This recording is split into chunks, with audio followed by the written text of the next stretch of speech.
Welcome to The Explainer. Today, we're diving into a health transition that marks a massive turning point for millions of women. But you know what? This is about way more than just hot flashes. We're going to uncover how this change creates a kind of double threat, impacting two of the most vital parts of your body, your heart and your mind. And just to give you an idea of the scale here, that's the estimated number of women in Vietnam alone who are navigating menopause right now. So, yeah, this is not some niche topic. It's a global health reality. It's a phase that really kicks off a fundamental chemical shift inside the body with consequences that go far, far beyond what we usually talk about. Okay, so here's our game plan. We'll start by looking at what menopause really means for your body. Then, we're going to get into its impact on both your mental and heart health. After that, we'll get super practical. How do you actually measure your personal risk?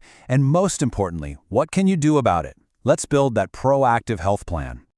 So, what's actually happening during menopause that makes it such a pivotal time for a woman's long-term health? Well, it pretty much all comes down to the changing levels of one key hormone. The whole story of menopause really revolves around the decline of estrogen. Think about it. For decades, this hormone has been like a powerful guardian for your heart, your bones, and even your mind. But as its levels drop, that protective shield gets lowered, leaving the body vulnerable in ways it just wasn't before. So let's start with the mind. As estrogen levels start to fluctuate and fall, a lot of women face this significant and, frankly, often surprising increase in mental health challenges. And this is not a coincidence. It's a direct physiological consequence of what's happening. And here's the thing you absolutely have to understand. These feelings aren't just something you're supposed to push through or ignore. They are direct physiological responses to hormonal changes. Just acknowledging that link is the critical first step toward getting the right kind of support. Okay, so what actually helps? Well, when we're talking about medication, two main classes of antidepressants have proven to be particularly effective during this whole transition. Now, check out the difference here. While both of these, the SSRIs and SNRIs, they're both effective for depression and anxiety, one class, the SNRIs, has this really powerful added benefit. They can also help manage the physical stuff, what doctors call vasomotor symptoms, hot flashes. In fact, they can work on those physical symptoms even if a woman isn't experiencing depression at all. But the impact of declining estrogen, it doesn't stop there. That exact same hormonal shift uncovers a hidden and pretty serious risk to your cardiovascular health. Because for years, estrogen has been working behind the scenes, kind of like your heart's silent protector. I mean, you can see the stark contrast right here. It's like night and day.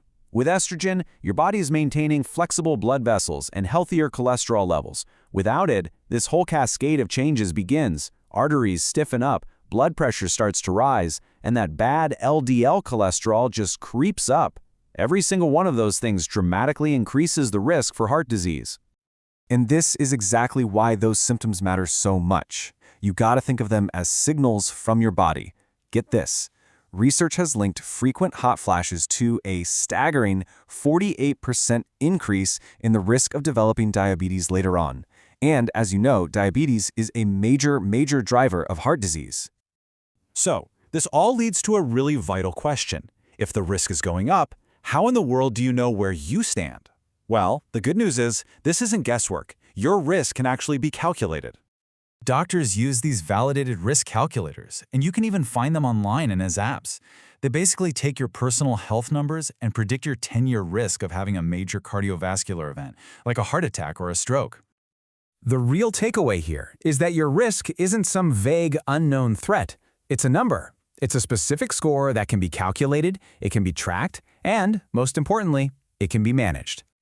And knowing your risk, that's what empowers you to build that proactive health plan. And listen, no matter what your risk score is, the foundation of any good plan is always lifestyle. Experts have identified these 8 factors as the fundamental pillars for protecting your cardiovascular health. This isn't just, generic advice. It's a targeted strategy for navigating the specific challenges that pop up during and after menopause. Now, beyond lifestyle, your doctor might recommend medications to get those key numbers into a safer range. This usually means aiming for a blood pressure below 130/80 and often using medications like statins to get that LDL cholesterol under control. But what about the big one? Hormone replacement therapy, or HRT. It's a super common question, but its role in heart health is very specific and, honestly, widely misunderstood. It is absolutely not a one-size-fits-all solution for protecting your heart. And this is such a critical distinction.